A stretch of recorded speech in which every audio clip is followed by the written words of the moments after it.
Hello, welcome to the channel and welcome to this review video of Codex Orks.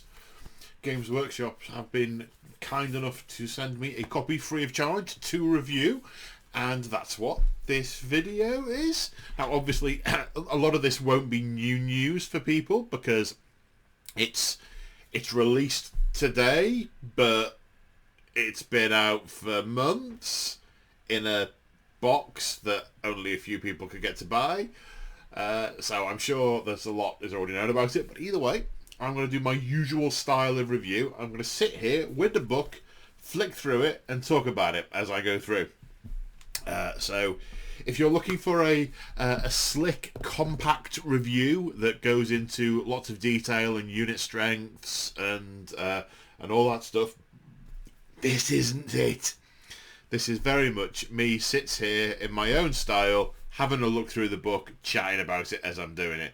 It's kind of think of it as a one-way chat, although I'm looking at an image of myself on the camera, so I'm kind of talking to myself in a mirror about a book.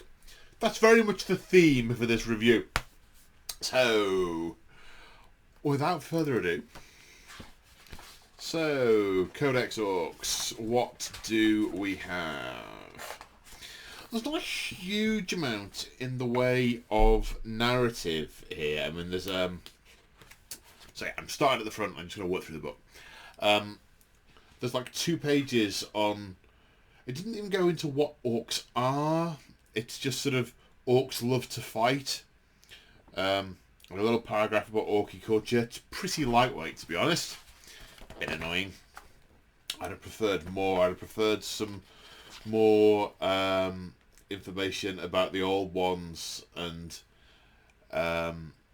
you know, orcs, the way they reproduce by spungle spores and fungal spores. Spungle spores. Yeah. Then we got another couple of pages on Gork and Mork and weird boys and how they get into the warp. And then that is basically it. You've got 4 pages of basically what the orcs are about. And if I was new to orcs and wanting to get a handle for sort of, you know, who are the orcs? What do they do? What motivates them? I'm not sure I'd get a lot from this. Then we have a section on the beast snaggers, and again it's just 2 pages. The background and narrative in this book, the context of orcs in general is pretty thin. There's quite a bit about individual clans and the special characters and so on, which we'll get onto in a bit, but overall background wafer thin. It's like one wafer thin background.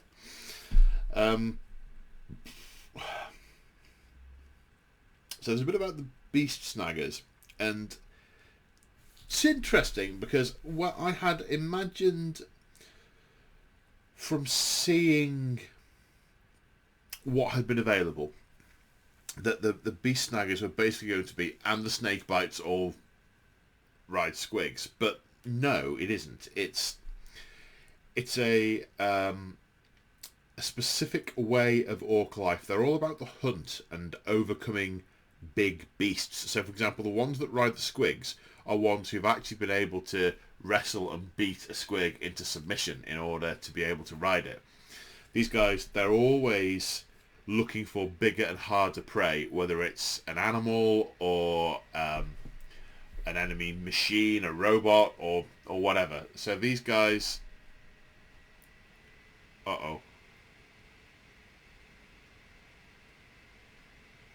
sorry, I had warning message come up on screen. Hope this is working.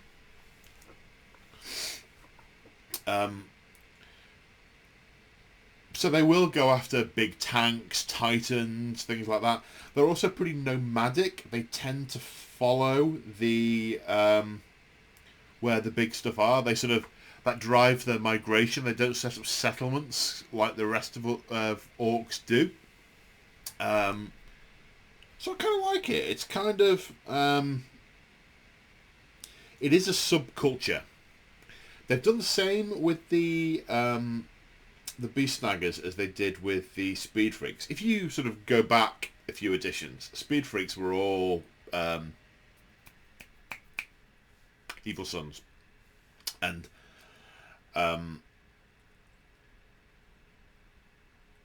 what GW have obviously done is they've not wanted to exclude other Orc players from taking Speed Freaks. They haven't wanted to say, well, I'm a Goth player, I can't have Speed Freaks because Speed Freaks are all Evil Sunz.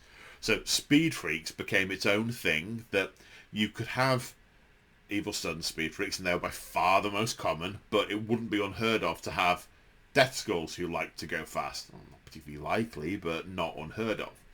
And they did the same thing with these. So these, they talk about them being pretty synergistic with Snakebites. You get a lot of Snakebites being Beast Snaggers because of the old ways and the Snakebites outlook on life. In a Venn diagram of a Snakebites outlook and a Beast Snagger's outlook, there's a big overlap. So that's what they've done. That's what they've done with it. So I kind of like it. I kind of like that. There's then about 2 paragraphs on Orc vehicles. The thingies, the Speed Freaks have been reduced to that much. It really is a footnote about what they all are. And a really nice couple of pages about, I like this bit, differentiating between tribes and clans and warbands. So it talks about the tribe might be very large, might be very small, and there would be potentially lots of different clans within the tribe because Orcs of the same stripe band together, but it doesn't necessarily mean that they're not in the same tribe. And a warband is often warbands and mobs are often drawn from one particular clan of a tribe, or it's, the big boss says, right, you gits, you Snakebites and you Goths, you go over there and you clobber that. So it gives you a sort of strata to work with, which I like in my the way I like to choose my armies. It's nothing new, so it's stuff that, having played Orcs since 2nd Ed, I knew by osmosis. But I like the way they call it all out and say, yeah, so if you want your army to have Bad Moons and another one I haven't mentioned, Blood Axes, that can be your tribe. That can be the story around your tribe. It's these groups of Orcs. And then, mobs and warbands. This is sort of a bit of an implication about how you might pick your army, and that then comes on to, yeah. So I like it. It's a nice little vignette. Some cool artwork. Couple of pages on Ghazghkull Thraka. Good old Gaz. Then a page each on,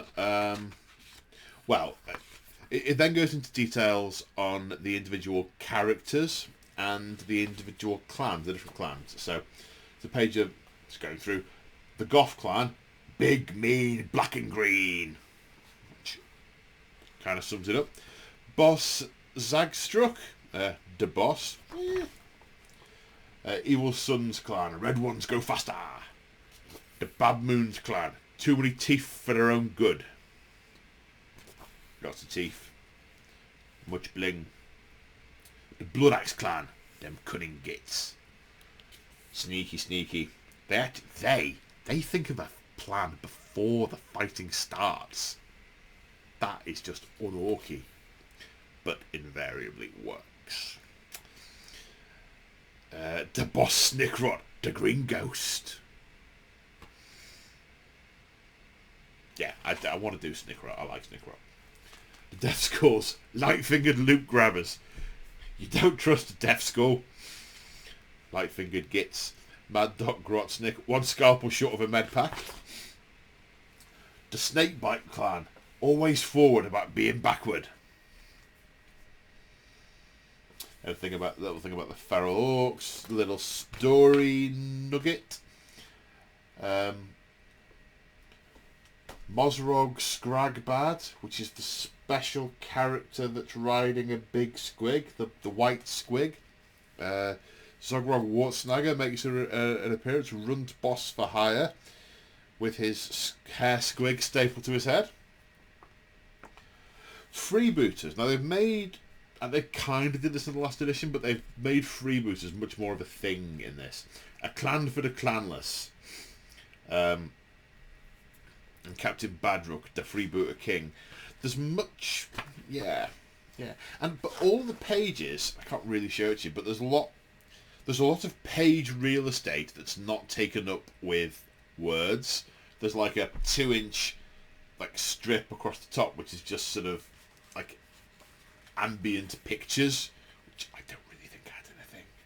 And similar down the side, down the margins, and at the bottom, and there's artwork and stuff, but it's not leaving a lot of room for actually getting those teeth into stuff, into the narrative. There, a bunch of pages of model pictures, looking very cool. They always look cool. Then a really cool fight scene with stompers, many stompers against Ultramarines. 5, many stompers. Actually, it doesn't matter if there's another one because it's still many. And like 1, 2, lots, many other things as well. Right. So now we come to the rules section. Da, da, da.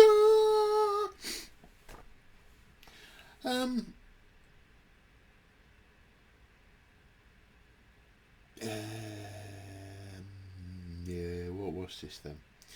So detachment abilities. So your usual stuff. Orcs get clan cultures. They get obsec. Specialist lads. There's a list of basically your specialist characters that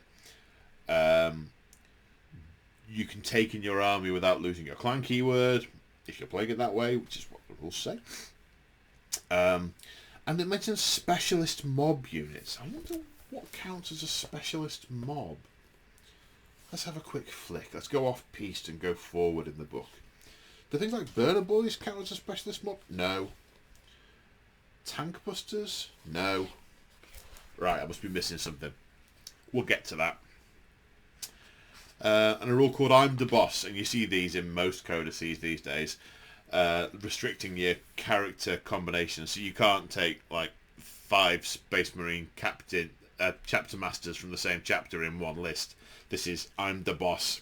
You can include a maximum of 1 war boss or death killer war trike in each detachment to your army, which I like.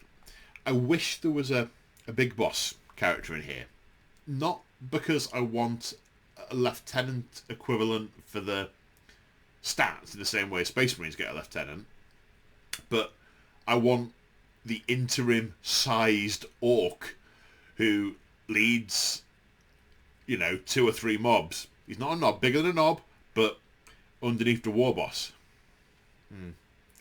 One moment. Talking's thirsty work, and by now you all know how I feel about editing. There'll be none of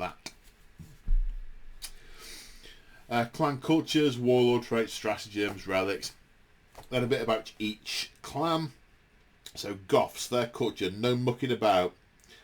So they've changed. There's a big switch in this codex from you get extra dice for more rolls, like you did in the 8th Ed Codex, to you get the magic number on your dice and you get an extra hit. So Goths score an extra hit on rolls of 6 to hit in combat. And if you charge, you get +1 strength. So the old furious charge. Warlord trait, proper killy, an extra attack and better armor pen. The Goth stratagem, unbridled carnage.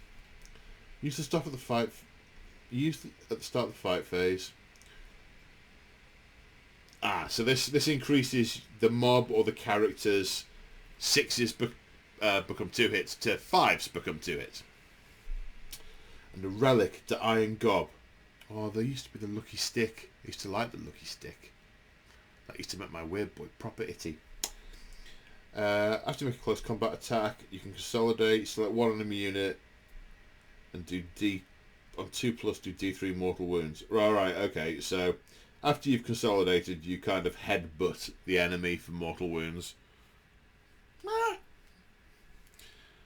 It even says headbutt though, but it's an Iron Gob. Why? Oh. But do you headbutt with your chin? Answers on a postcard to P.O. Box, we don't do that anymore. Bad Moons, armed to the teeth. So this used to give you rerolls of 1s to hit back in the day. Now it's shooting. Now it's +6 inches to the range of Dakka and heavy weapons, which I guess is a big deal for Dakka guns because they get more shots at half range. So that adds 3 inches to the half range.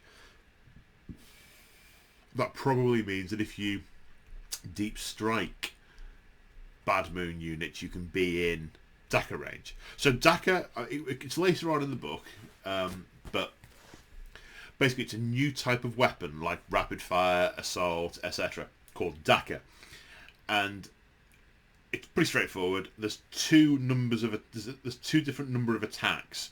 One is for the full range of the weapon, and one is for if you're in half range. But crucially, they're not assault weapons, so you can't advance and still shoot them. And then there's some bonus to your AP if you roll well to hit. Warlord Trait, the best armor, teeth can buy, 4+ invulnerable save, and +1 to armor saves taken by the Warlord. Nice. Best armor that teeth can buy. Showing Off is a shooty stratagem. It's basically rolls of 6 to hit, score an extra hit when you're shooting. And the Relic is the Gobshot Thunderbus, which is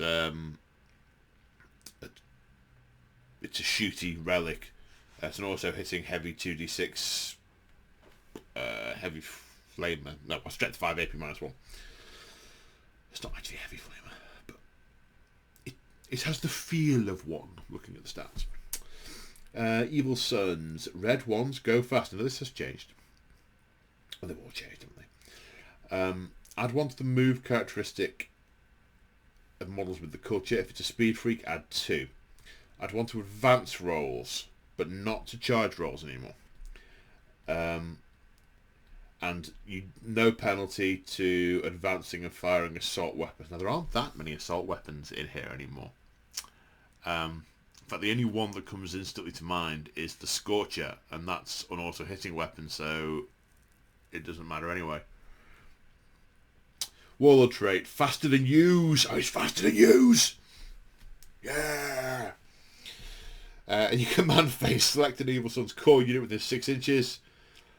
That unit is eligible to declare a charge, even if they advanced or fell back.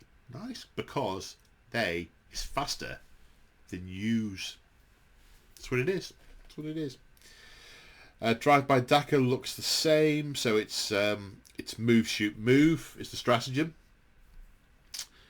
Relic, Resmecha's Redder paint is similar. I think it used to be Resmecha's Redder armor that did lots of weird stuff. But it adds 2 inches to the model's move. And Evil Sunz model only. The relic can be taken by a vehicle model. Because what it used to be before is, if you were embarked on a vehicle, the vehicle got the benefit. But this makes sense. You're actually putting Resmecha's Redder paint on the vehicle. So you can put it on a truck or a battle wagon or whatever. Start the fight phase. If this Warlord... there's a typo here, is within engagement range of enemy units, those units cannot be selected to fight until all enemy... Yeah, there's got to be an FAQ about this. It's a relic, and it says in the description, at the start of the fight phase, if this Warlord is within engagement range of any enemy units,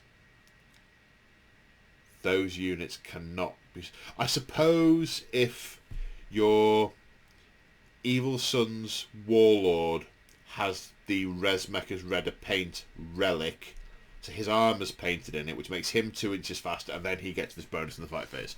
Yeah, that kind of makes sense. I suppose it should say character, but it specifically says Warlord. And interestingly, on the... Ah, no, I'm sorry, I'm looking back up the page. I'm like, oh, this one says Warlord too. That's a Warlord trait. This one was a relic.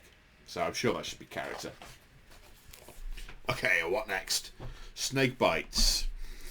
With the culture, the old ways. So this used to be a 6-up shrug on damage. It's now the... You can't ruin them on a roll of a 1, 2 or 3 unless the strength of the attack is 8. That's appearing everywhere these days. Everywhere. Each time a squig model with this culture makes a melee attack, if that model's unit made a charge move, heroic interaction this turn, add 1 to the attack wound roll. So there's lots of synergies there with the squig hog boys. So if your squig hog boys are snakebites, they are going to add 1 to wound. Nice. That's nice. That's nice. Warlord Traits. Surly is a squigoth. With a lifetime of leading notoriously deadly snakebite rituals behind him and a gnarled hide thicker than a battle wagon's armour, this snakebite has survived blows that would fell a gargant. I somehow doubt that. Blows that would fell a gargant. So a gargant, not a stomper, a gargant might be felled by a Titan's power fist. So this guy can be punched by a Titan power fist and survive. Let's see if that's true. The first time this warlord is destroyed, you can choose to roll a d6 at the end of the phase instead of using the rules, blah blah blah. On a 4+, puts it back on the... Oh, okay, so you can, actually. Oh, alright. I stand corrected. You could punch him in the face with a Titan power fist, do 40-odd wounds to him, and then at the end of the phase he gets up and goes, what? Sorry. Mystic chanting. I'm not sure I like the sound of this. It's the snakebite stratagem.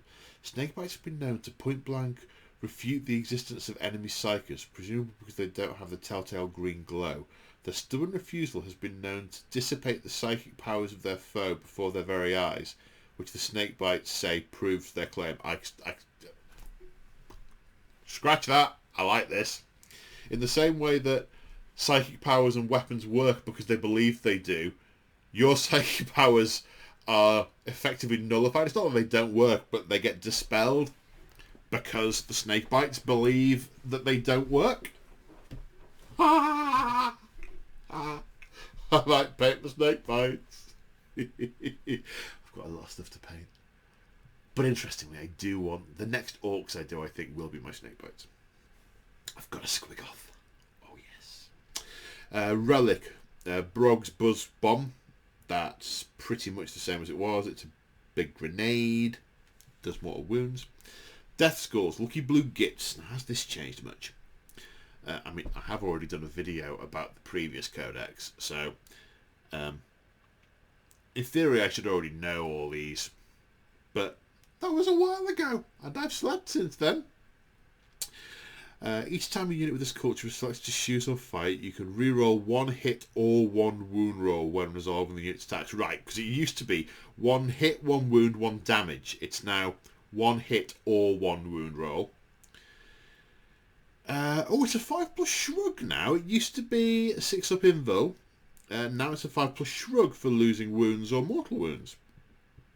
And they keep infantry units with this culture gain the objective secured ability, which they got before, because they is light-fingered and they want all the loot. It's like, who's having it? It's ours. That used to be called Zog Off, this is ours. Warlord, Opportunist. I think this looks similar to previously. When you shoot with this Warlord, you can ignore the Look Out Sir rule. The character within 12 inches. Okay. Each time an enemy... Oh, this bit's new. Each time an enemy vehicle unit is destroyed within 6 inches of this Warlord, you gain a command point. So a vehicle gets wrecked and he just goes... Oh, that's so nice. That's so nice. That's not command point farming. It doesn't say anything about that. Well, it doesn't. That wouldn't bother me in my games, but. So your dead skull boss goes on a kill crazy rampage, and the kill points just start going through the roof. Oh, can you imagine that against like a guard infantry army, where he's running in with his boys, and then the tanks and things are blowing up all around him. He's like, yeah, this is great, lads. Look at all this stuff. This ward is always on the lookout for gubbins to scavenge, and is wily enough to know that the best loot can be bashed, blasted, and ripped from the mangled remains of an enemy's best wagons and bosses. Sorry. Professional face, professional.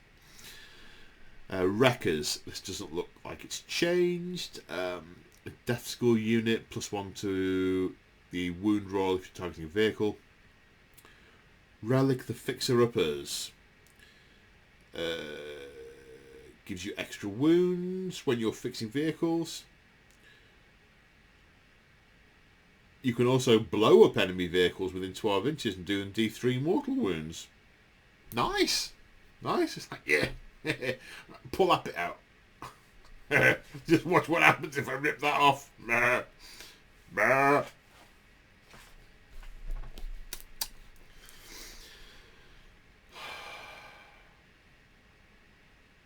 Moving on. Blood axes.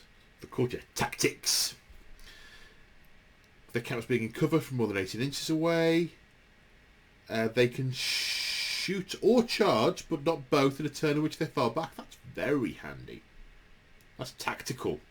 Yeah. Warlord Trait. I've got a plan, lads. At the end of the deploy forces step, select up to 3 blood axe units from your army and redeploy them. If the mission is using strategic reserves, you can put them in strategic reserves. That's nice. Sneak round the back. Blood axe stratagem, dead sneaky. Because you used to be able to basically get to infiltrate a unit for a command point. This has changed now, and it's not as useful, but I think it's more characterful, which wins points with me. Blood axes, dead sneaky. Blood axes are adept at closing with enemies with the enemy unseen, which is often the last thing the foe suspects or expects. Use the stratagem at the end of your movement phase if the mission you're playing uses strategic reserves, yada yada yada. Select one infantry unit, excluding mega army units, yeah, fair enough, that's within 3 inches of any battlefield edge. Place that unit in strategic reserve. So if you're at the edge of the battlefield, it doesn't say you can't have fallen back or anything like that. If you're within 3 inches of the edge, you can go into strategic reserve for a command point. And I guess in latter turns that gets you better position on different parts of the battlefield. Relic, Mogrog's thinking cap. This relic may be taken by a vehicle model. Okay. Are there many of those? At the start of your command phase, if the bearer's on the battlefield, roll a d6 and a 4+, you gain a command point. Are there many others that can take... Sorry, I was looking back at the relics and seeing which ones can be taken by vehicles. No, only the 2 that I've mentioned so far. Freebooters. There's something a little off about most freebooters, and all the other orcs knows it. These mercenary loot hounds are just that little bit more mean-spirited, vicious and sneaky, and substantially more egocentric. Ah, this is being written by a human, not an orc. I shall switch to my human voice. Substantially more egocentric, self-centered and competitive than their fellow greenskins. It is no wonder, then, most become outcasts, for they struggle to fit in the rough and ready hierarchy of orc society. They operate best when knocking around the galaxy with others of their dubious kind. In battle, the freebooters desire to be the best and nab the shiniest loot for themselves. Sees them strive to outdo their fellow greenskins. If one mob of freebooters starts doing well, then their comrades will try all the harder to show them up and grab the glory for themselves. I don't know what happened there with the 8 accents that I apparently oscillated through during that. Each time a freebooter unit from your army destroys an enemy unit, other freebooters in the army get +1 to hit.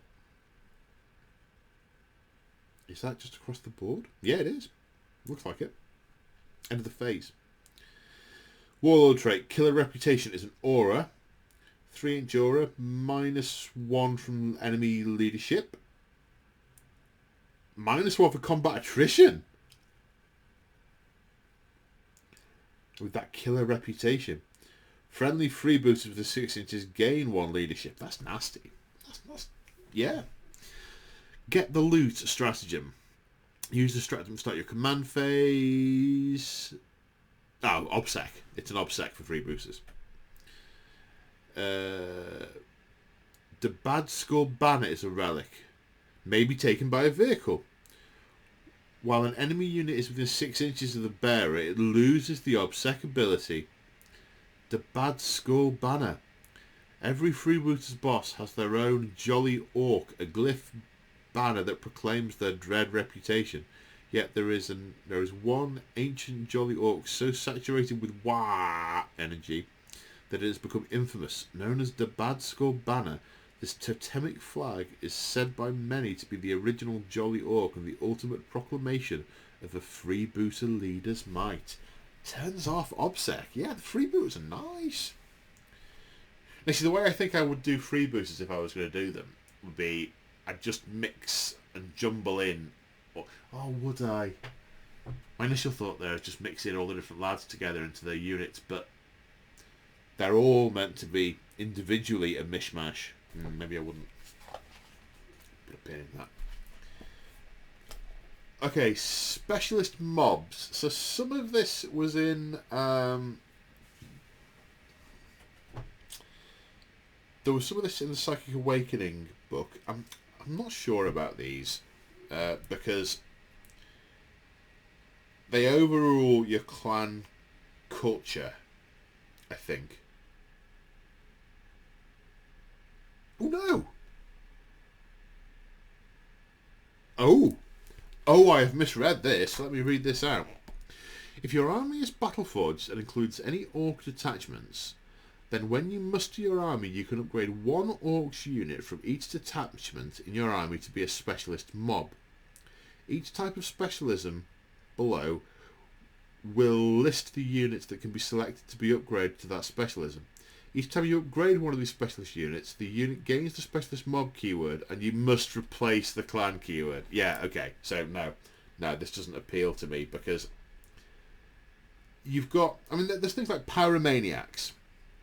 And you can use all the things that have got flamey type weapons for it, and it you know, it's more burny. Flyboys, so you can give it to jets and things.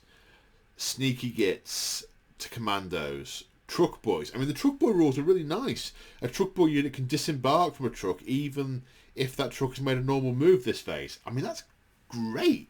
That really is great.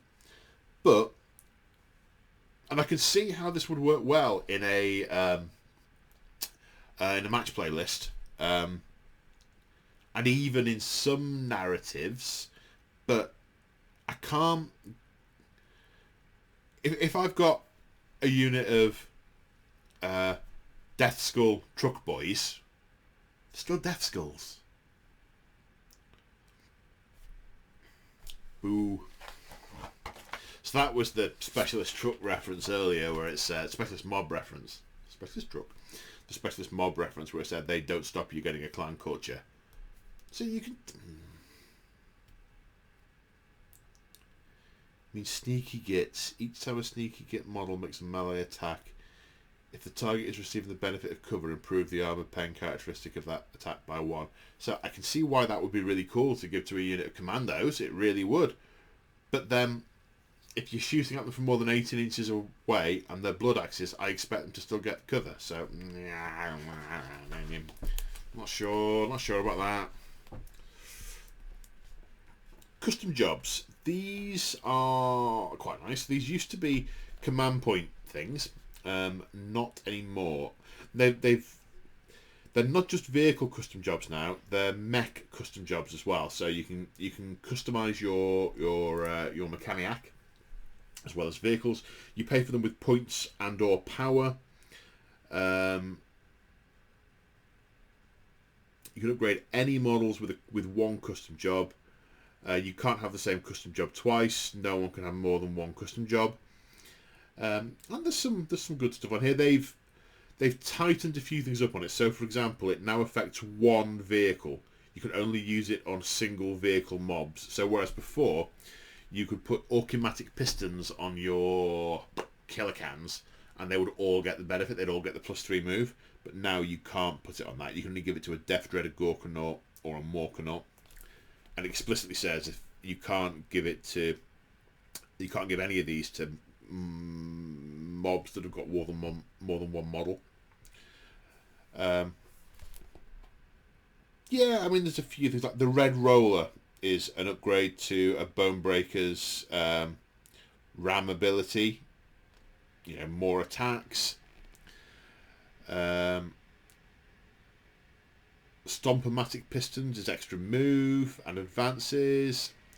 Fortress on Wheels is an invulnerable save for trucks or wagons. The mech custom jobs are interesting. Bionic Oiler lets you use your Grot Oiler twice. Enhanced Run Sucker. Okay, I hadn't read that. Oh, it's a shock attack gun. Becomes heavy 2d3 rather than heavy d6. Enhanced Run Sucker. This customized shock attack gun incorporates a vastly oversized suction device, drawing in nearby runt, squigs, loose scrap, the mech boy's lunch, and even poorly fastened pieces of the gun itself. I'm totally using that. Extra custom weapons. You get more shots with your custom weapons. Smoky Gubbins is interesting. A unit that contains a spanner model only, which means it's looters or burners. If the unit remains stationary, they count as being in light cover. So you don't need, if you've taken the Smoky Gubbins, you don't need to put your looters in cover to get the benefit of cover. You put them where you want them, so you've got line of sight, because they aren't moving. Less useful for your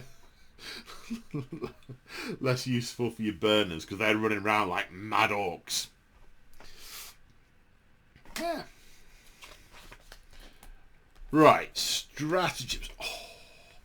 Sorry, brief pause in the proceedings because holding the book like that's hurt me hand. Quick drink. We're only 40 minutes in.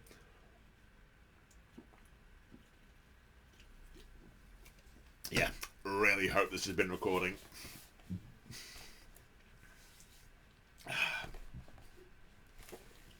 About halfway. Right. Stratagems. Oh, this first one. I love this one. Now, I won't go through them all in a lot of detail.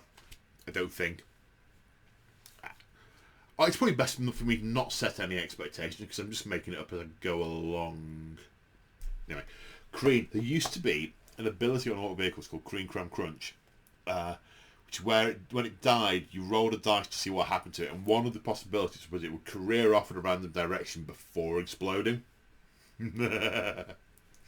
So Kareen, you can move a vehicle. If you roll for a vehicle and it explodes, you can move it 6 inches first. It's gonna blow.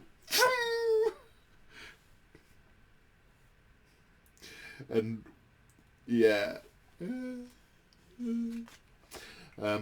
Get Stuck In, Lads is powering an additional 3 inches. Ramming speed hasn't changed. It's an extra d6 for charge and some mortal wound goodness. Crazy Gun Show-Offs, 2 command points. Select one unit of flash gits from your army. The unit can then shoot again but must target the closest eligible enemy unit. Hit 'em harder. I think this one was in the Psychic Awakening book. Use Distracting in the fight phase. Mega Knobs until the end of the phase. Power Claws and Kill Saws have +1 damage. That's nice if you wanted to charge your unit in against, I don't know, something like, what are they called? Those Marines with 3 wounds because they've got the snazzier armour. They've got a name. Mios? Phobos? Phobot? No. The other one that isn't Phobos.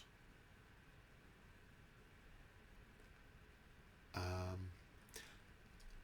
B, C, D, E, F, G, H, I, J, K, L, M, N, O, P, Q, R, S, T, U, V, W, X, Y. So that hasn't helped. Gravis! Hey, got there at the end. And you're pleased to know I can still remember my alphabet. Many years later. How's that for memory? Yes. Moving on. Toughest squig hide.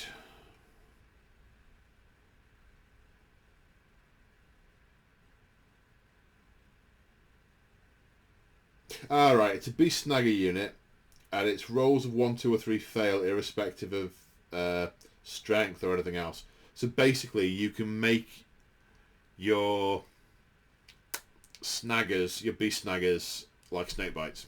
So that's one of the sort of synergies. Breaking Heads has replaced a couple of different abilities. The stratagem that you can use if a unit starts to run away and there's a nearby war boss or knob, you can just deal them D3 mortal wounds and pass the test. I guess, I mean, if it's a big unit that's failed the test and a lot are going to run off, that's going to be useful. Otherwise, it's probably in there to deny a failed morale test to your opponent if they've got an objective that requires it, a secondary objective. I suspect it's what it's in here for. Orks is never beaten. Your character dies, you can fight back. The bigger day is a Beast Snagger War Boss, if he's fighting a Titanic unit, adds +2 to the damage characteristic of his weapons. So not only can he be punched in the face by a Titan, he can also, yeah. Extra gubbins. This is give another character a relic. Big Boss, give a character a Warlord Trait. Tide of Muscle. This is nice. Use the stratagem in your charge phase when you select an Orc core unit, excluding Gretchen, from your army to charge. The unit can ignore any or all modifiers to the charge roll. So if you've got difficult ground and your opponent's played Repulsor Field, and you're like, oh no, that it's 8 inches anyway, it's now a 10-inch charge, or it's now a 12-inch charge. Tired of muscle, mate. We is coming. We is the avalanche of orcs. Sounds like a song. Unstoppable momentum. After a knob on a smasher squig finishes its charge move, if there are no enemy models within engagement range, it can immediately be selected to declare a charge again. They do mortal wounds on the charge, so I think that's if you smash into it and kill it, you can charge again. But they don't do many mortal wounds, so it's going to have to be a unit that's on its last legs to enable you to do this. Or I guess it could be used if there's a few different units that do mortal wounds. After a knob on Smasher finishes its charge move. So in theory, right, if you're doing a couple of these and you're doing other vehicles that do impact damage, or you're using ramming speed that does mortal wounds, and you get your knob on Smasher Squig finish its charge move, you could then catapult it up the table. The dirty move. Grot shields, yeah. Teleporter, yep. Lumbering strides. Use the stratagem in your charge phase when you use the Here We Go ability to reroll charge for a Morkanaut, Gorkanaut or Stomper. You can reroll one of the dice instead of both. Okay. More likely to get him in. Right, one more page of strats. Burn them all. Oh, this is nice. The Burner Bomber Scorcher Missile basically does splash mortal wounds to nearby enemy units. Monster Hunters is a Beast Snagger ability. So you pick an enemy monster or vehicle and then up to 3 Beast Snagger units get to add 1 to the attack wound roll in the fight phase. Cutting Flames. Alright, this is a Burner Boys one. So you used to be able to use burners as like blowtorches in the fight phase. You now don't get that as standard on Burner Boys. It's now strat. More Daka, which if you're firing with a Daka weapon, you always count as being within half range. So have more shots. Cloud of Smoke. This is quite interesting. You pick 1 Speed Freaks vehicle, and then any friendly Speed Freaks vehicle within 6 inches of that gets a -1 to hit. So you create like a -1 to hit bubble around 1 Speed Freak vehicle. Encourages you to move them together rather than splitting them up all over the place. I like that. Warlord Traits. Oh no, there's another column. Tank Buster Bomb. I don't know, tank. Ah, so Tank Busters mustn't be a piece of kit anymore on Orc Boys. Select model in a unit. Vehicle, hit scored, 2d3 mortal wounds, sequence ends. So I'm just giving you the précis there, not bothering you with all the words. Snagger Grapple. Select 1 Beast Snagger unit at the end of your movement phase. Each enemy unit within engagement range of that unit. Oh no. Use the strat at the start of your opponent's movement phase. Pick a Beast Snagger Boys unit.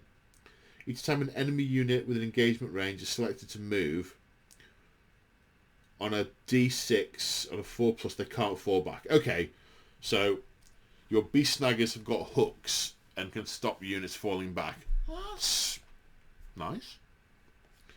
That's a reason to take Beast Snagger Boys over Boys. Purely from a rules point of view. Ground Shaker Shells. Use the strat in your shooting phase. We're selecting a target for an heavy lobber. To the end of the phase, each time that model makes a ranged attack, if it scores a hit against a target that's not Titanic and cannot fly, you halve the movement characteristic. Okay. And subtract 2 from advanced rolls and charge rolls. Ooh, okay. That's nasty. That's an heavy lobber. I assume heavy lobbers are just on battle wagons. I'll keep an eye out for that. Force Field Booster increases the range for your custom Mega Force Field. Warlord Traits. So you got 6 regular ones, 3 Beast Snagger ones, and 3 Speed Freaks ones. I mean, some of these are pretty normal fare. Big Gob.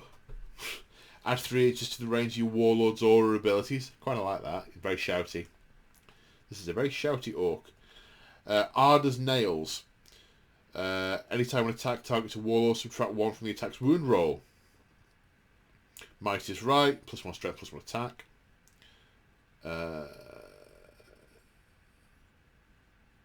Yes, if you follow me, lads. Aura. What's this? If this Warlord has made a charge move this turn, until the end of the turn, each friendly clan orc unit declares a charge against an enemy unit that is within engagement unit of this Warlord. Add 1 to your charge roll for that unit. Okay, so your Warlord charges in first, bellows, follow me, lads.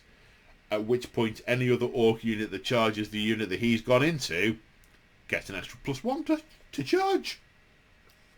Nice. Beast Snagger Warlord Traits. Half Chewed. What's this one? While the Warlord's within engagement range of any character or monster, each time a model would lose a wound on a 4+. Okay, it's a 4+ shrugged. Right. Now we have got psychic powers. We've got 2 disciplines now. We've got the power of the Waaagh and the Beast Head discipline. Now, there's a new type of psycho which is meant to be kind of like an orc prophet / shaman, which I'm not very keen on, because from a narrative point of view, the Waaagh energy is meant to be really unsubtle and unmanipulatable, and is just being violently let out of the Orc Psyker every time it builds up. So, I mean, it's true of a lot of the psychic powers in both disciplines. The Roar of Mork is a beast head discipline. It's a malediction order that screws up your leadership. Frazzle, Frazzle used to be a thing. It's a zap of energy that does mortal wounds, which I kind of like. But then you've got ones like the Squiggly Curse. The Werboy crackles madly as he transforms the foe into a herd of squigs. That doesn't do it for me.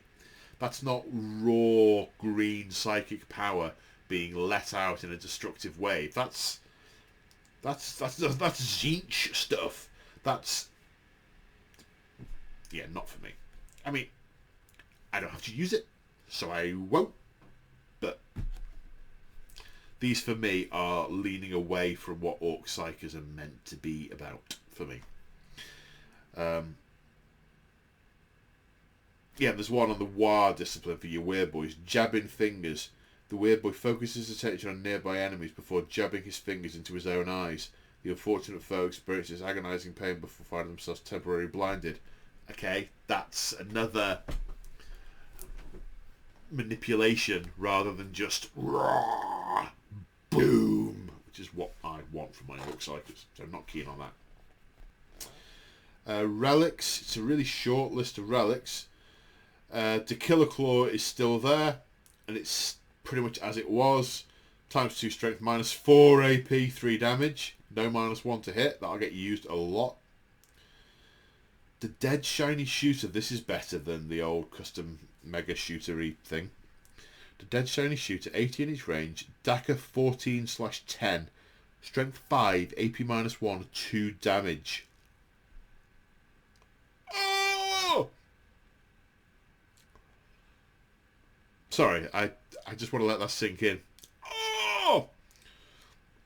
And the 14 shots, which statistically speaking you get between 4 and 5 from an Orc because they can't shoot.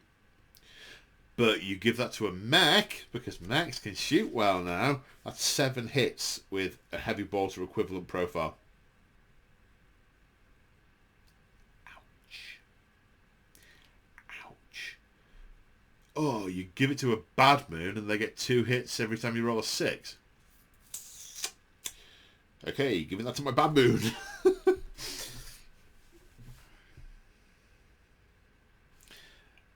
Chapter approved rules. So, that's match play stuff. That's not for me. Crusade rules. Also not for me.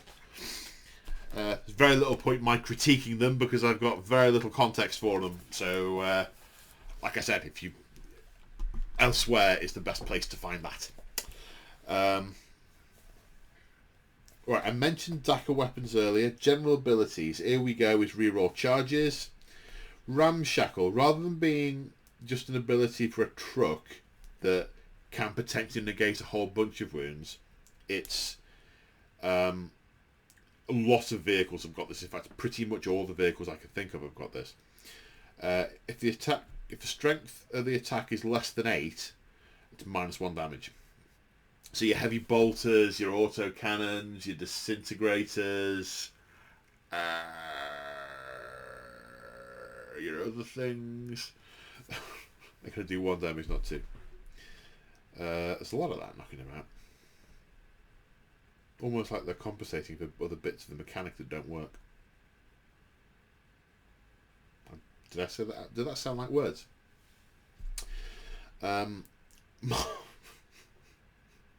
Sorry, I'm mentally slapping my own wrist. Mob rule. This sucks. This really sucks. You know, it used to be about... Sorry, it's just my hand on the desk. While this unit is within 6 inches of a friendly clan mob that's not under half strength, this unit is never considered to be under half strength. So before, it used to be your leadership with your models, number of models. It's not now. It's just... You don't suffer the penalty for being below half strength when you run away. Which... I like the... I mean, I hate it when I'm playing against it. It's awful to play against. But narratively, I love the idea that orcs in big enough numbers just don't know fear. It's only when you get them down to a smaller group that they realise their predicament. And then there's a Beast Snagger special rule.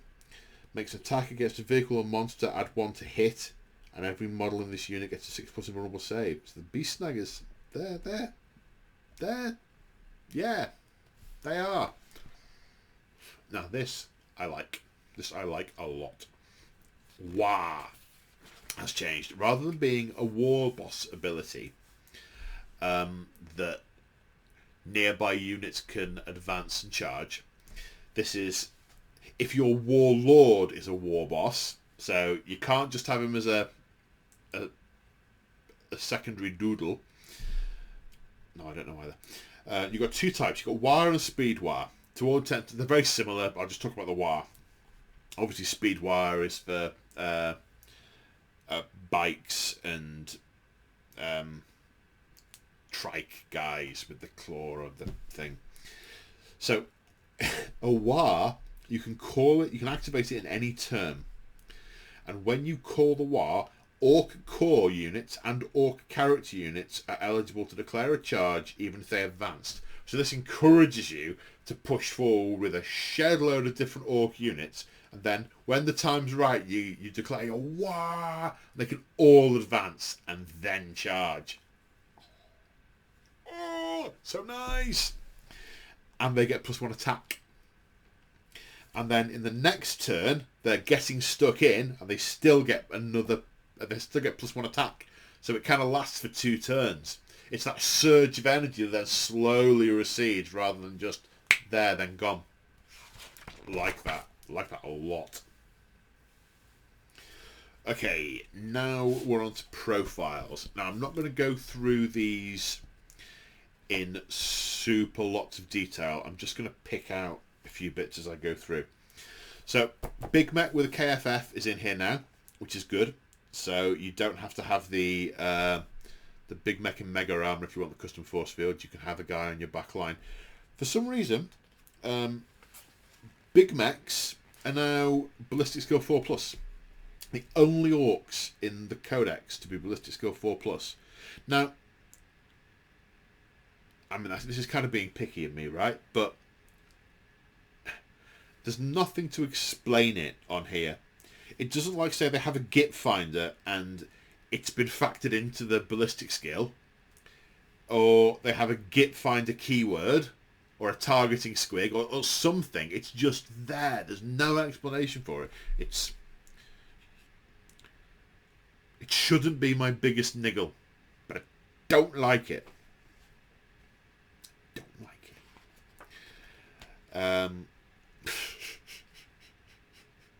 Yeah, but in the grand scheme of things, it's not that big because it's not that big an issue because they have got git finders, or they've all got git finders modelled on. So, you know, okay, that's why it is. It's got a git finder. But that does mean that your shock attack gun is now hitting on a 4+. And it's still heavy D6, 60-inch range blast. Ouch town. Looks like it's the same apart from everything else. War Boss is now toughness 6 with 6 wounds and a 4+ save as standard, and a 5+ invulnerable save as standard, because he is dead tough. Wow. And friendly core and character units, when they make an attack in melee, add 1 to hit. Wow, that's some good stuff. That's some choppy chop. Warboss in Mega Armor is a new addition. Same abilities, but, you know, Mega Armor, more wounds, better save. Weird Boy. Oh, obviously, one of the things to mention is throughout the whole Codex, Orcs are now toughness 5, which I like the fact that Orcs are harder to kill, but for me it's more indicative of the bloat in the rest of the game, that all the other things are getting harder. So if you want Orcs to be hard to kill, they have to be higher still. I mean, if you follow that line, in a few editions time, Orcs would be like toughness 8. And yeah, it's more indicative of the bloat than anything else, but in the current context, it works. The thing that I don't like about it is what it does to bolt guns. So this isn't the time or place to talk about it, but I don't care. So because unless you're doubling out a target's toughness with your strength, unless you're doubling out, if you're doubling out the target's strength with your toughness, you need a 5+ to win. It's a standard 8th and 9th ed rule mechanic. Fine. It is fine. But by going from toughness 4 to toughness 5, what you've done to bolters is you've turned them into lasguns. So a lasgun before was winning on Orc on a 5 because the Orc was tougher and the lasgun was a lasgun. The deadliest weapon in the universe, but that's because there are lots of them. By moving the Orcs to toughness 5, the bolters now win them on 5s too. Which is basically a small nuclear explosion inside you. So you turn bolters into lasguns. Bolters becoming lasguns is one of my biggest narrative maladies, the complaints with 9th Ed. But I digress. Do you know something? I say that so much. One of my channel members made me a coaster that said I digress on it. Wasn't that nice of him? Because I do digress a lot. I do have a merchandise page, but sadly I don't have coasters. Weird Boy. Oh yes, this is the thing I don't like. So you used to get +1 to cast if you were, for every 10 orcs you had within 12 inches of the Weird Boy, and that would add to the roll, and it could increase it could do a perils and blow your Weird Boy's head off. And that's so narrative because Weird Boys' heads have been exploding since 2nd Ed, possibly even from 1st Ed, but I never played Rogue Trader. You know, that's why they hate being around the other orcs, because the wire energy, you know, it hurts them. Doesn't do that anymore. They're no more or less likely to explode than any other psyker. That makes me sad. I love watching or Weird Boys explode, even when they're mine. Now what you get is if there are 20 more orcs within 12 inches of you, you could attempt to manifest an additional psychic power. So they're still keeping the orcs drawing energy from the Weird Boys drawing energy from the surrounding orcs. That's fine, that's cool. I just preferred what it was before. It was cooler. It was cooler. Couple of special characters. Deathkiller Wartrike. I didn't know what that did before, so I'm not really going to know what it does now. I'm not going to compare terribly easily. Beast Boss. This is new. So he's a Beast Snagger. He's dead tough as well. The Beast Boss aura is the same as the War Boss aura, except it affects Beast Snaggers. He's got a targeting squig.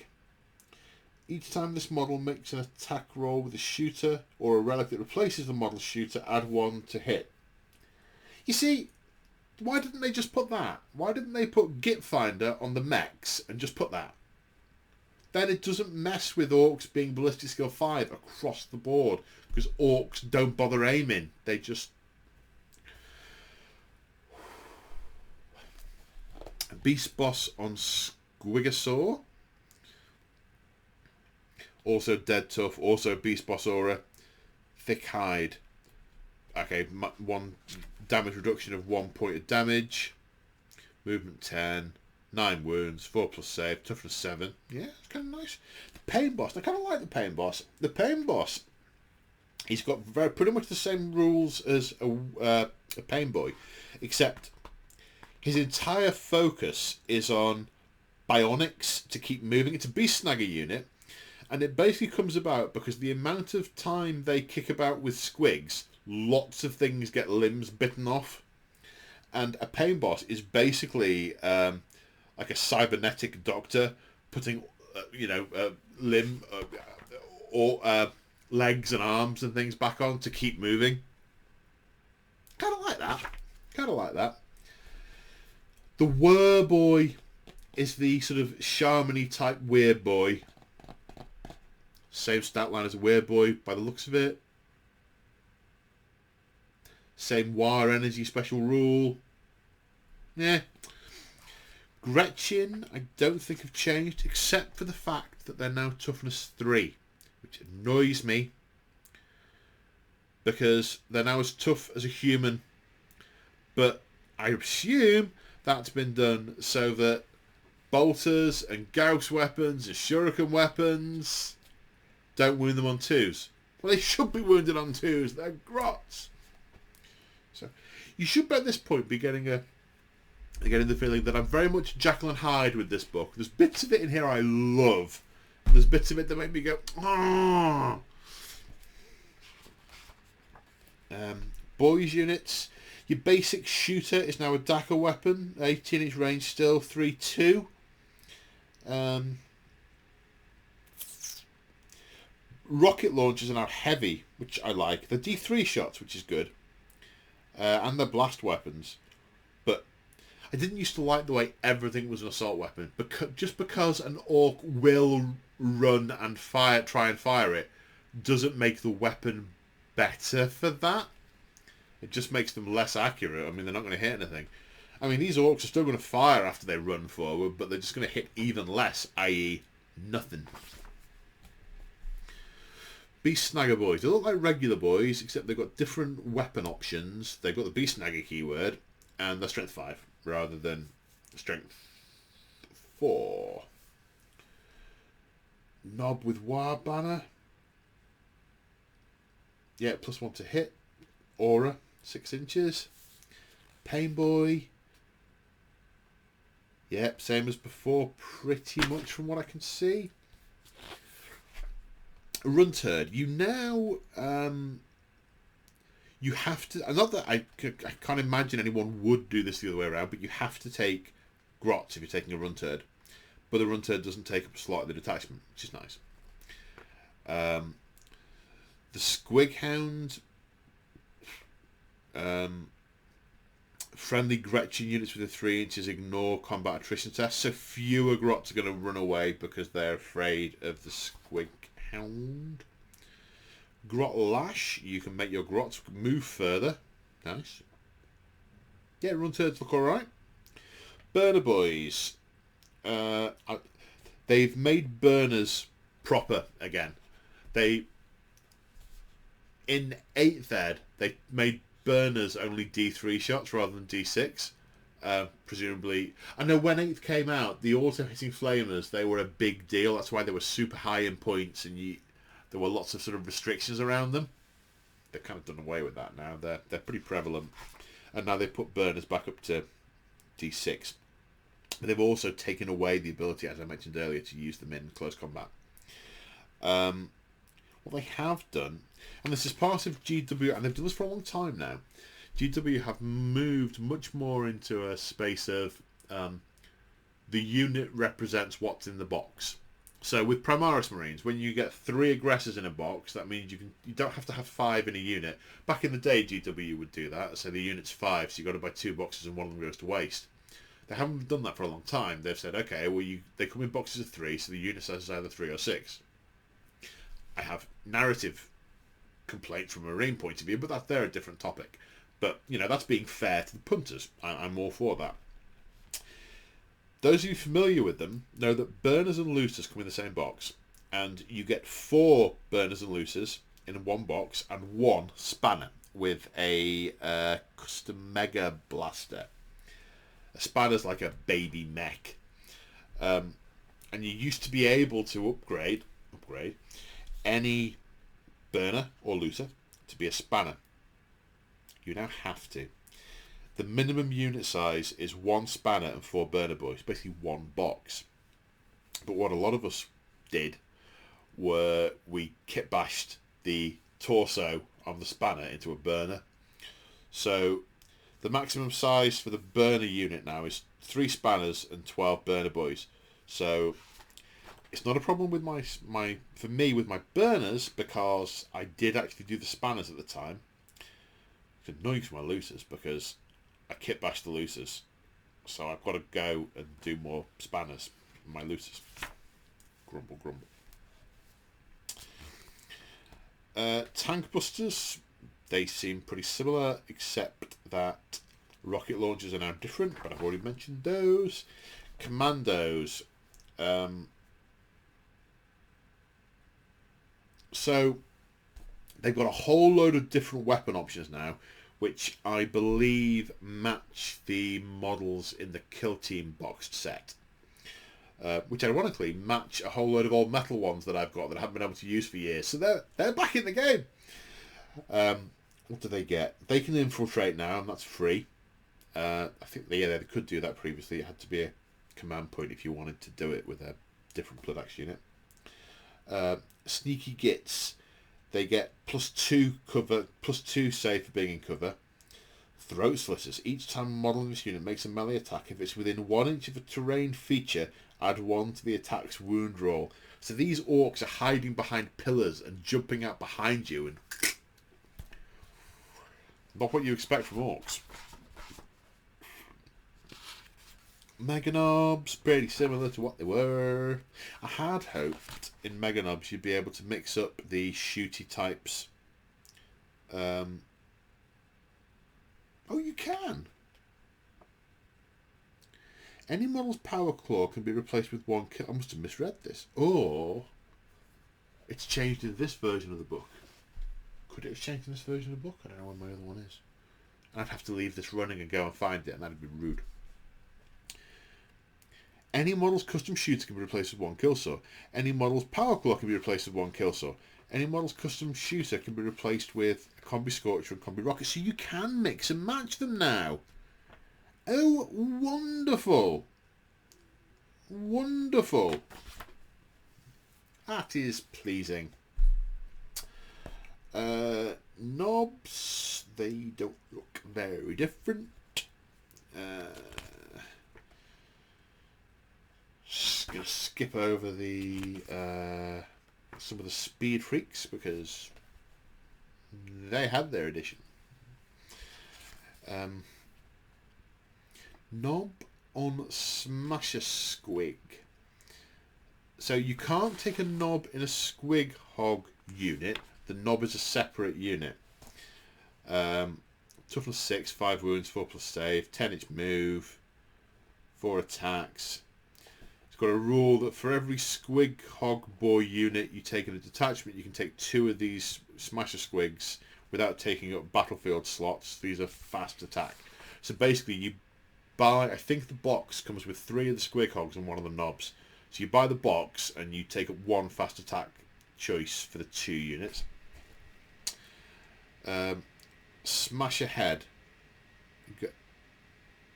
Oh, no, I totally misread this. You know, I said earlier, oh, well, you don't do many mortal wounds when these charge into combat, so you've got to go for smaller units. I missed a bit. When you finish your charge, you roll 5d6. That was a bit I missed. I saw 4+ enemy unit suffers 1 mortal wound. You roll 5 dice, and for each 4+ they suffer 1 mortal wound. And then you can potentially use the Stratagems to charge again. Ooh! Nice! What Storm Boys like? Pretty much the same, but with the extra toughness. Oh yeah, I should mention, choppers are now AP -1. Same AP as Heavy Bolter. I'm just going to leave that there. Squig Hog Boys, units of between 3 and 6. It's that box multiple thing coming in here again. No real special rules. You've got riding the thing. You've got an Orc and a Grot, or it's called a Saddle Git, and they've each got different weapons and has the Squig. So the Saddle Git has got a shooting weapon, which is basically like a Grot pistol, and a melee weapon, which does 1 attack and it's strength 3, and it's -1 AP apparently. Armor is dead. And the Orc has a sticker, which is like a throwing spear, which is like a strength 12, assault 1 throwing weapon. And then in melee, it's his melee weapon. It's 2 damage, +1 strength, -2 AP. And the Squig Hog Jaws, you get an extra 2 attacks with the Squig Hog Jaws. Strength 6, -1 AP, 2 damage. These are pretty hitty. Pretty hitty. Lots of different weapons. Deathcopters are back. Deathcopters are back. Unit size of 3 and 6. Combi rockets, mega blasters, spinning blades. Every time an attack made, roll 3 hits instead of 1. 2 attacks base. So these have got 6 attacks at strength 5, -1, 1 damage. It's better than poking the eye with a sharp stick. They can also deep strike. And they have a bomb. They can drop after they've moved over something. Mech guns. Oh, the bubble chucker. Much less random now. Boo. The tractor cannon isn't an auto hit anymore, and now it's pretty much designed to target aircraft, which is good. I like that. It was always an anti-aircraft gun and didn't get used like that in 8th Ed, so I am pleased with that. The smashy gun. Oh, they've taken the flavour out of that as well. It's just a strength 8 -4 D6 damage weapon now. You used to have to roll over the unit's toughness and then you smack him into the planet. Sad, sad, sad, sad, sad, sad, sad, sad. Battle wagons, bone breakers appear largely unchanged.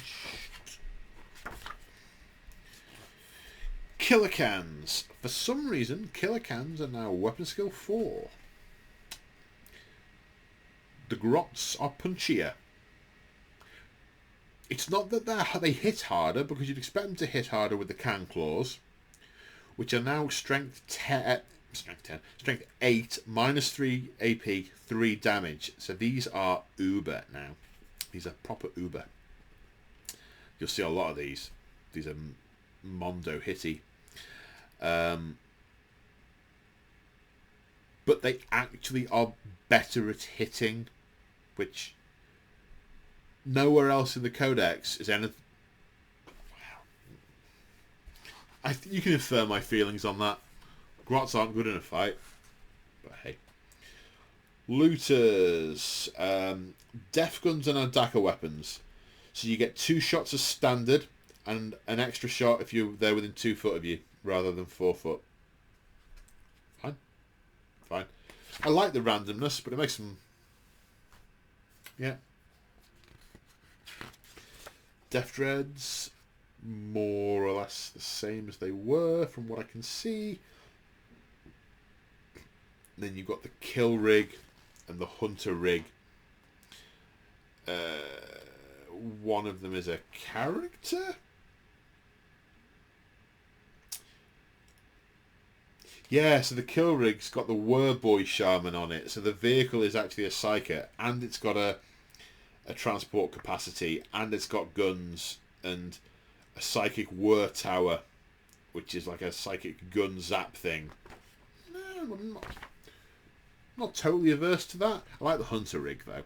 It's got like harpoons and savage horns and heavy lobber. Okay, so that was the heavy lobber that it was referring to earlier with the Earthshaker thingy. And flash gits. My main observation on flash gits is they now can be clan. They used to always be freebooters. You can now be clan flash gits, which... Can they? Is that just to get the clan bonus? Or do you actually get flash gits that don't live a piratical life? I guess this implies that you do. I wonder if they'll change the sculpt when they next do it, because at the moment it's very much a freebootery sculpt. Trucks remain pretty much unchanged, as do the flyers. Gorkanauts and Morkanauts are now super heavies. They're now up to your sort of knight standard of 24 wounds with a 3+ save, which is fairly standard. Still weapon skill Orc, ballistic skill Orc, and the Stomper. It's come down in price a lot. Looks to have a very similar profile. 40 wounds, toughness 8. I think it should be higher than 8, to be quite honest. Waaagh effigy. While friendly orcs within 6 inches of this model, each time morale test is taken, you can re-roll the result. I like that. I like that. And that, a few bits and bobs aside, is it. Well, to summarise, yeah, it's definitely a book of two halves. Not much in the way of narrative, of explaining everything, but some very, very narrative rules in there, which I really like. Some, which I'm less keen on. I'm definitely picking up this book and thinking I can really play the armies I want to play. They'll feel like they've got the narrative I want them to have, which is I guess, if you summarise it, it's a big tick of approval from me. And I can also see some of the matched play benefits to a bunch of the things they've done. I'm not so blinkered as I can't see that, so it feels like a relatively balanced book, a relatively good book, balanced for narrative and matched play. Just a few personal niggles, but they are just niggles, if I'm being quite honest. They are just niggles. So yeah, quite a good book. Well, I hope you've enjoyed that. If you have, well, whether you have or not, either way, little capitalism advert. If you would like to support me, there are a number of ways of doing that. One of which is if you shop at Element Games in the UK. If you follow my affiliate link in the description, it tells them you've come from me, which makes them like me loads. And there's which is good for me. And there's a code that you can use to get extra crystals, which is store credit. Other ways to support me, channel memberships. There are a lot of narrative and open play battle reports in the channel members area. There's a year's worth now, and some other hobby vlogs and stuff. So if you feel like checking out the channel memberships, that's a good way to support me too. Probably lots of other things I'm not remembering. But that's it for today. Thank you for joining me. Hope that was vaguely useful. And take care, and I shall see you in the next one. Bye for now.